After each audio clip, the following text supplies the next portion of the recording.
नमस्कार. सोशल मीडियावर टाकलेल्या एका व्हिडिओनंतर सुरू झालेल्या वादात आता एक मोठा न्यायालयीन निर्णय समोर आलाय.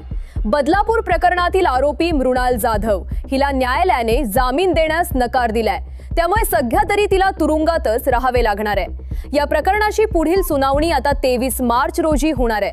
नेमकं काय घडलं, हा वाद कसा सुरू झाला आणि कोर्टाने जामीन का नाकारला, पुढे जाण्याआधी एक विनंती करेन. तुम्हाला आमचे व्हिडिओ आवडत असतील पण अजून तुम्ही चॅनलला सबस्क्राइब केला नसेल तर चॅनलला लगेच सबस्क्राइब करून घ्या. ही संपूर्ण घटना ठाणे जिल्ह्यातील बदलापूर परिसराशी संबंधित आहे. मृणाल जाधव ही बदलापूर पूर्व येथील भाजप महिला मंडळाच्या अध्यक्ष प्रतिभा जाधव यांची मुलगी आहे. 28 फेब्रुवारी 2026 रोजी मृणाल जाधव हिने आपल्या कारमध्ये बसून एक व्हिडिओ रेकॉर्ड केला आणि तो सोशल मीडियावर पोस्ट केला. त्या व्हिडिओमध्ये प्रभू श्रीराम यांच्याबद्दल आक्षेपार्ह विधान करण्यात आल्याचा आरोप आहे. व्हिडिओ सोशल मीडियावर अपलोड होताच तो वेगाने व्हायरल झाला.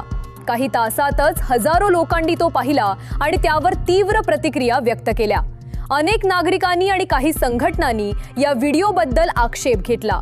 त्यानंतर बदलापूर पूर्व पोलीस ठाण्यात मृणाल जाधव विरोधात गुन्हा दाखल करण्यात आला.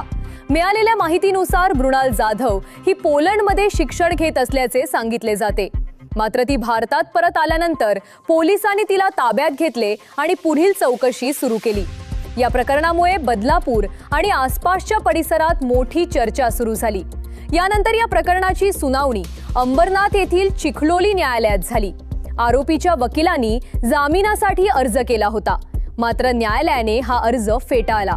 त्यानंतर आरोपीच्या बाजूने पुन्हा एकदा प्रयत्न करण्यात आला आणि कल्याण सत्र न्यायालयात जामिनासाठी अर्ज दाखल करण्यात आला. आज या अर्जावर सुनावणी झाली. सुनावणी दरम्यान दोन्ही बाजूंचे युक्तिवाद न्यायालयाने ऐकून घेतले.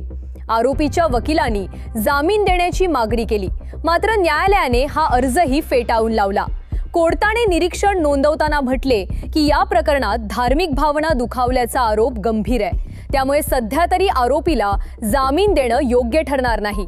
त्यामुळे मृणाल जाधव यांना पुढील सुनावणीपर्यंत न्यायालयीन कोठडीत ठेवण्याचे आदेश देण्यात आले आहेत. आता या प्रकरणाची पुढील सुनावणी 23 मार्च रोजी होणार आहे. तोपर्यंत मृणाल जाधव न्यायालयीन कोठडीतच राहणार आहे. हा व्हिडिओ व्हायरल झाल्यानंतर बदलापूर परिसरात मोठी चर्चा सुरू झाली होती. काही हिंदू संघटनांनी या व्हिडिओचा निषेध करत आंदोलन केले होते.